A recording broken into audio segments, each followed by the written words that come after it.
आप देख रहे हैं ENI live next generation media.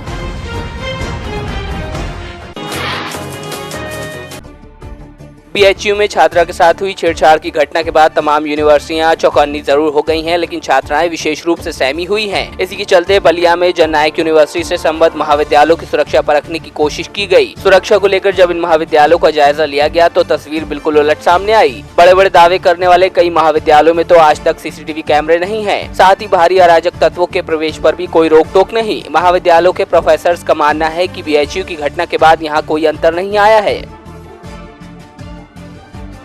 लगभग 1992 से मैं यहाँ कार्यरत हूँ किसी न किसी रूप में, और तब से लेके आज तक हम लोग महिलाओं की सुरक्षा पे बहुत बातें करते हैं। महिलाएं, हमारी बेटियां, हमारी छात्राएं, इनकी सुरक्षा के लिए क्या हमने देखा 1992 से आज तक कुछ नहीं। महाविद्यालय में तो आज तक कोई सुरक्षा का प्रबंध किया ही नहीं गया। जो भी है हम लोग खुद ही फेस करते हैं। जब आते हैं महाविद्यालय, इवन हमारे साथ भी होती हैं दुर्घटनाएं, लेकिन बच्चियों की सुरक्षा की व्यवस्था हमें खुद करनी पड़ती है। उनको बोल्डली क्लास में भी समझाते हैं कि कोई भी बात हो तुरंत सूचित करिए। करती भी हैं बच्चियां हमारी, और कुछ न कुछ समस्याएं प्रतिदिन हमको देखने को मिलती हैं। जननायक चंद्रशेखर विश्वविद्यालय सभी कॉलेज को जहां व्यवस्था है वहां CCTV लगाने के लिए निर्देशित किया गया पहले से भी, और सुरक्षा व्यवस्था के लिए प्रत्येक महाविद्यालयों में उनकी अपनी आंतरिक प्राक्टोरियल बोर्ड होता है, उसके हिसाब से वो सुरक्षा की व्यवस्था करते हैं। जिला प्रशासन और कॉलेज प्रशासन दोनों मिल करके दोनों की सहभागिता होती है ऐसी व्यवस्थाओं में, और इसीलिए जब भी कोई इस तरह की घटना होती है उसके पूर्व सुरक्षा व्यवस्था की दृष्टि से जो आंतरिक प्राक्टोरियल बोर्ड होता है उसको देखता है, और उसकी सूचना भी जिला प्रशासन को समय समय पर देता रहता है, और वो देना भी चाहिए। फतेहपुर जिले में 4 साल पहले बिंदकी कोतवाली क्षेत्र में राइस मिल के मालिक के घर के अंदर घुसकर बदमाशों ने हत्या और लूट की वारदात को अंजाम दिया था, जिसमें सभी आरोपियों को पुलिस ने सलाखों के पीछे भेज दिया था। लेकिन इनामी बदमाश सुरेंद्र कंजड़ फरार था, जिसको पुलिस ने उसके 3 साथियों के साथ गिरफ्तार कर लिया। पुलिस ने बताया कि सुरेंद्र ने अपने साथियों के साथ मिलकर राइस मिल मालिक और उनकी पत्नी की हत्या को अंजाम दिया था। साथ ही 2 माह पहले बिंदकी कोतवाली में तैनात फॉलोअर की भी हत्या की थी।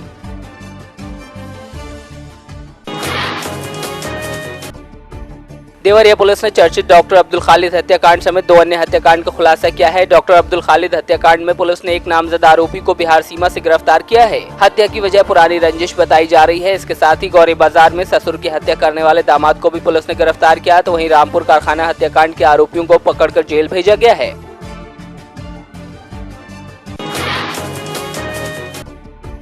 सुल्तानपुर जिला दुर्गा पूजा के लिए खासा मशहूर है। जिले में सैकड़ों दुर्गा मूर्तियों की स्थापना की जाती है। वहीं बाहर से आए हुए कलाकार मां की मूर्तियों को तराशने में लगे हैं। सुल्तानपुर में ऐतिहासिक दुर्गा पूजा को लेकर प्रशासन ने भी कमर कस ली है। पुलिस अधीक्षक ने बताया कि जिले में जो भी सिविल फोर्स है उसके अलावा बाहर से 350 होमगार्ड मिल रहे हैं। साथ ही PRD के जवान और PSC की प्लाटून भी इसमें शामिल है। उन्होंने कहा कि शरारती तत्वों से निपटने के लिए चप्पे चप्पे पर पुलिस तैनात रहेगी।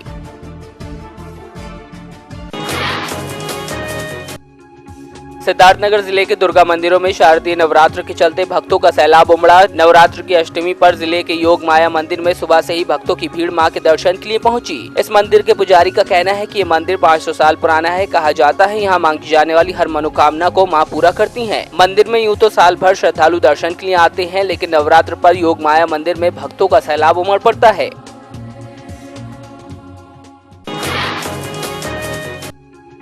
शहीद आजम भगत सिंह का 110वां जन्मदिन मोगा में बड़े हर्षोल्लास के साथ मनाया गया। नेस्ले कर्मचारियों समेत अकाली नेताओं ने भगत सिंह की प्रतिमा पर फूल माला अर्पित की। इस दौरान नेस्ले एम्प्लॉय यूनियन द्वारा नौजवानों से शहीद भगत सिंह के बताए मार्ग पर चलने की अपील की गई।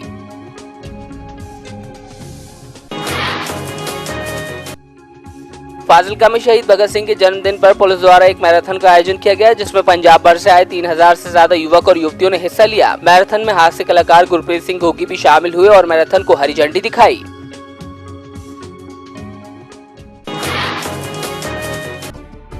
जहां एक तरफ सरकार स्मार्ट सिटी और मेक इन इंडिया का नारा देती है, वहीं ग्रामीण क्षेत्रों की तरफ रुख करने पर ये सारे दावे बेमाने से लगते हैं। आज साल 2017 का आदमी जहां एसी कमरों में आराम फरमाता है, वहीं फाजिल्का के चकरादेवाला गाँव के अंदर आजादी के 70 साल बाद भी बिजली नहीं पहुँच पाई है। यहाँ ना तो बिजली का कोई खंबा है और न ही तार। गाँव के बच्चे चिराग की रोशनी में पढ़ाई करने को मजबूर हैं। आज के दौर की सबसे बड़ी जरूरत मोबाइल फोन को रिचार्ज करने के लिए भी इन्हें दूसरे गांव जाना पड़ता है। जो कंसर्न्ड एसडीओ और एक्शन है उससे रह के एक बार हम चेक करवा लेते हैं from the power department also कि ऐसा क्यों है कि वहाँ पे लाइट नहीं है। डेफिनेटली जी, अगर ऐसी बात है कि वहाँ पे लाइट नहीं है तो दिक्कत तो उनको डेफिनेटली होगी, लेकिन क्योंकि मेरे नोटिस में पहले नहीं आया था तो I ask the SDO concern to do an inquiry also कि उनके अप्लाई करने के बावजूद भी जो है हम उनको क्यों नहीं कनेक्शन दे पाए। सोलापुर में नदी के नजदीक बसे हुए मुंडेवाड़ी गांव में किसान सिर्फ नदी के पानी से ही खेती करते हैं। परंपरागत रूप से किसानों द्वारा यहां गन्ने की ही खेती की जाती है, लेकिन गन्ने का भाव यहां के किसानों को नहीं मिल पाता। इसी के चलते गांव के युवा किसान श्रीकांत डोंगरे ने परंपरागत गन्ने की खेती को निकालकर अपने 2 एकड़ की जमीन पर पपीते की फसल उगाई है। उनका कहना है कि पपीते की फसल लगाकर 10 महीने में ही उन्होंने लाखों रुपए की कमाई की है। पहिला कटिंग जो होते त्यावेळेस मात्र भाव थोडा आम्हाला 11 ते 12 रुपये किलो प्रमाणे भाव मिळाला। त्याच्यानंतर सगळे कटिंग साधारण 15.5 रुपयेच्या हिशोबाने आम्हाला भाव मिळतोय।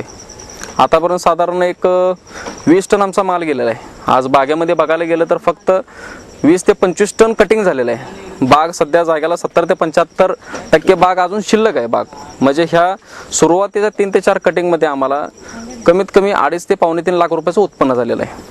आज पुढचं अपेक्षित जर उत्पन्न बघायचं झालं तर 1,10,000 रुपये खर्चून आम्हाला ह्या कमीत कमी 14 ते 15 महिन्याच्या कालावधीमध्ये ह्या पपईचं उत्पन्न जे आहे माझ्या अपेक्षेप्रमाणे कमीत कमी 6 ते 7 लाख रुपयाच्या आसपास उत्पन्न येईल अशी मी अपेक्षा करतो। महाराष्ट्र के 10 लाख किसानों को बोगस कहने वाले महसूल मंत्री चंद्रकांत पाटिल की बात का जवाब एनसीपी नेता अजित पवार ने दिया है। अजित पवार ने कहा कि अपात्र किसान तो ठीक है, लेकिन बोगस कहना उचित नहीं होगा। साथ ही उन्होंने कहा कि भाजपा की सारी मस्ती जनता उतारेगी। ज्याचा 7/12 तो शेतकरी, ज्याचा 7/12 निघतोय तो शेतकरी, त्याला तुम्ही बोगस कसं म्हणता? अहो, इथं बसणाऱ्या काही शेतकऱ्यांच्या संदर्भातल्या तुम्ही लावलेल्या नियम अटी ह्याच्यात तो बसला नाही तर तो अपात्र शेतकरी समजा ना।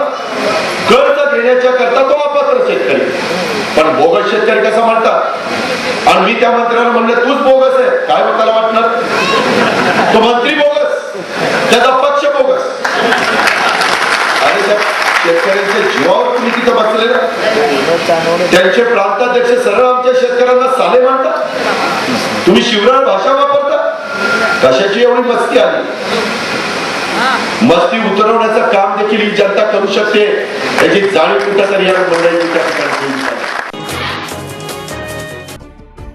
ठाणे रेलवे स्टेशन के प्लेटफॉर्म नंबर 10 पर एक महिला को खराब समोसे की शिकायत करना महंगा पड़ गया। होटल संचालकों ने शिकायत करने पर महिला समेत उसके पति और सास के साथ मारपीट शुरू कर दी। होटल कर्मचारियों की यह हरकत सीसीटीवी में कैद हो गई। फिलहाल 4 आरोपियों को मामला दर्ज करते हुए पुलिस ने गिरफ्तार कर लिया है।